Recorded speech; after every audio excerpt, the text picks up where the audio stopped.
country. You know, we're taking in literally trillions of dollars for the country. This is making our country very rich and respected again. Coming in, Walmart, the world's largest retailer, is issuing a new warning today, warning the company will have to raise prices due to President Trump's tariffs.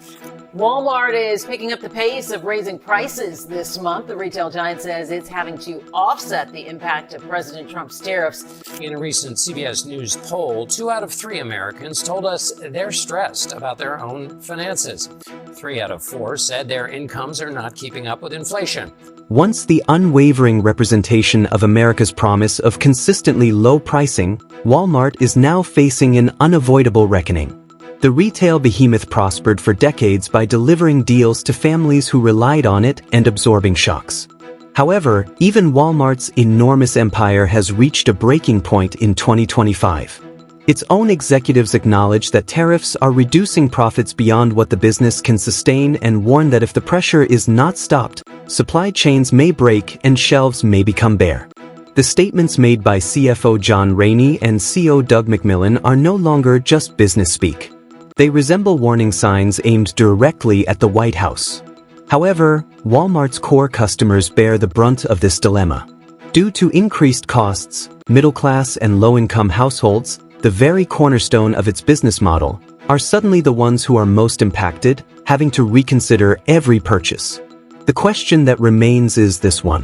What does it indicate about the overall trajectory of the U.S. economy if Walmart, with its unparalleled size and negotiating muscle, is no longer able to protect Americans from the onslaught of tariffs? If you're finding this eye-opening, please hit the like button before we start. We are able to beat the algorithm thanks to it. Furthermore, tariffs are not the only aspect of the tale. A deeper economic fault line in the United States, based on the soaring burden of public debt, is the root cause of Walmart's difficulties. The U.S. domestic market has become a hostile environment for merchants as the country's national debt has risen to almost $37 trillion, doubling in speed from just 25 years ago. Rather than serving as a safe haven for growth, it has turned into a place where volatility seems to be a constant, with estimates indicating that an additional $1 trillion will be added to the debt load over the next 10 years. Trump's new spending initiatives simply serve to fuel the flames. In Washington, the impact goes beyond merely numerical figures. It affects loan prices, customer confidence, and the financial climate that businesses like Walmart rely on. America's long-term credit rating has been cut by Moody's for the first time in more than a century. A blow to symbolism that extends well beyond the bond market. Every downgrading results in increased borrowing costs, a decline in economic confidence, and households re-evaluating their expenditure choices. Given its sensitivity to even the slightest changes in customer opinion, Walmart has already been compelled to lower its profit estimate in recognition of the instability of its business model. Is it possible for Walmart or any business to remain stable if America's debt underpinning is collapsing? You probably care if you've read this far. Think about signing up to receive updates. The one thing Walmart could never afford to lose, its guarantee of consistently cheap prices, is directly impacted by all of this financial strain. Prices will unavoidably increase when supply chain realities collide with the weight of tariffs and debt-driven instability. Walmart's ability to maintain inexpensive prices at scale, which previously made it unbeatable in the retail industry, is beginning to fall apart. There have already been reports of considerable increases in common products. The number of toys that used to fill holiday shopping carts has increased by a small amount. In just a few months, however, the cost of necessities for babies has increased by double digits. These are not extravagances. They are the necessities for families.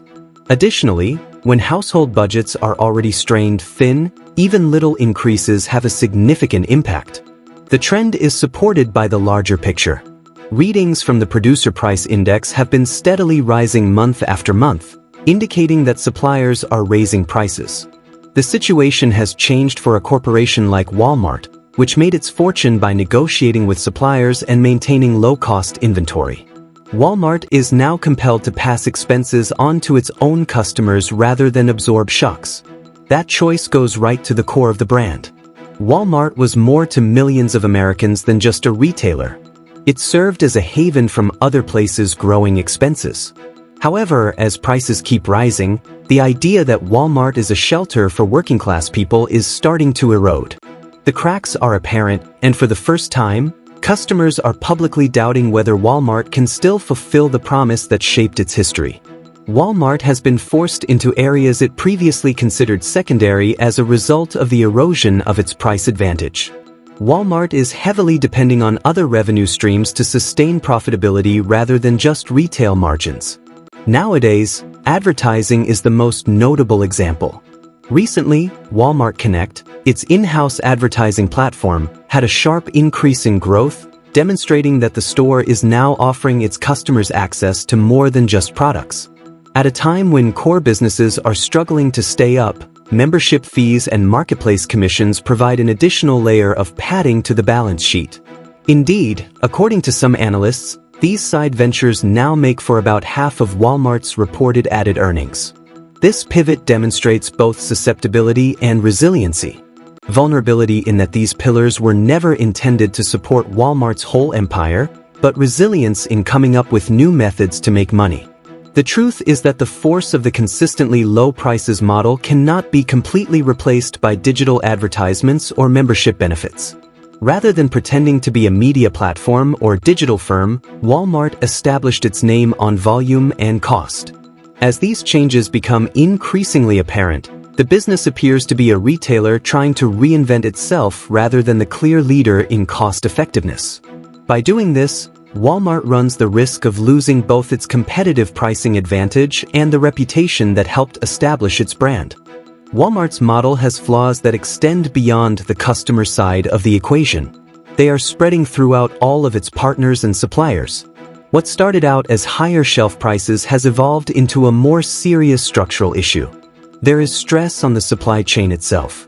Executives from Walmart and Target have publicly expressed concern that tariffs may result in empty aisles, an unimaginable situation for businesses whose strength is in consistency and volume. Previously under pressure to cut costs in order to satisfy Walmart's demands, suppliers are now forced to boost prices.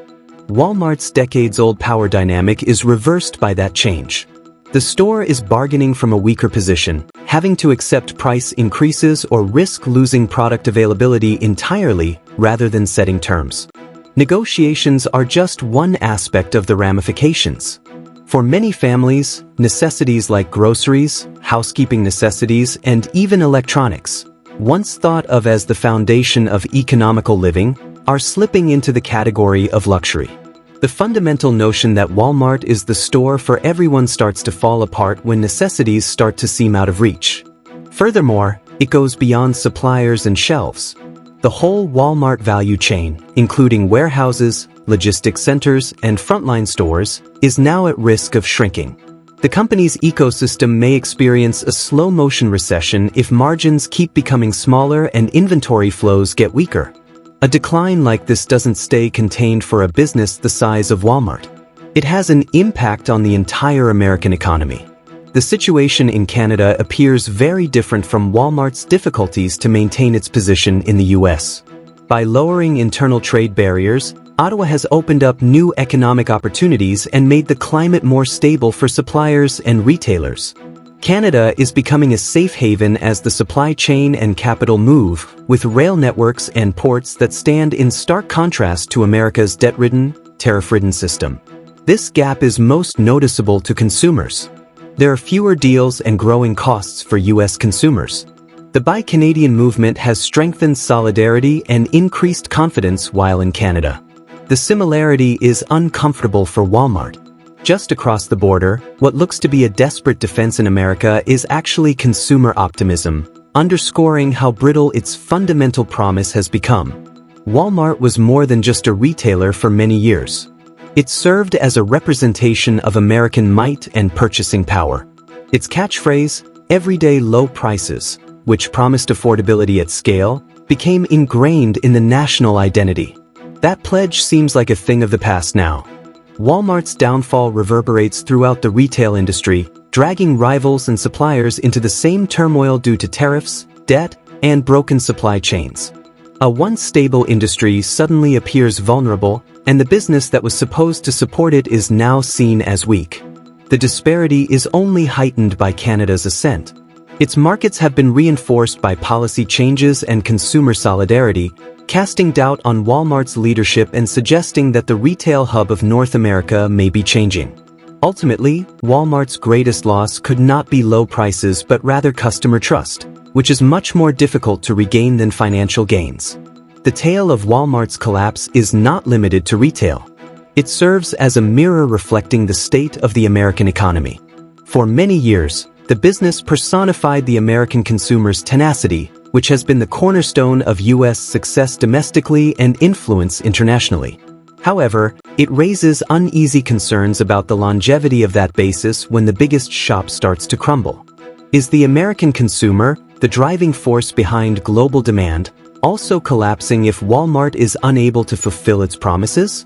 The ramifications extend well beyond retail aisles. America risks losing one of its most useful instruments for estimating purchasing power globally if Walmart doesn't act as a stabilizing influence. Other markets, like Canada, are already filling the hole as that influence wanes. The gradual but noticeable change in consumer confidence and commerce raises the possibility that the U.S. may no longer set the rules of the game. And now for the disturbing query.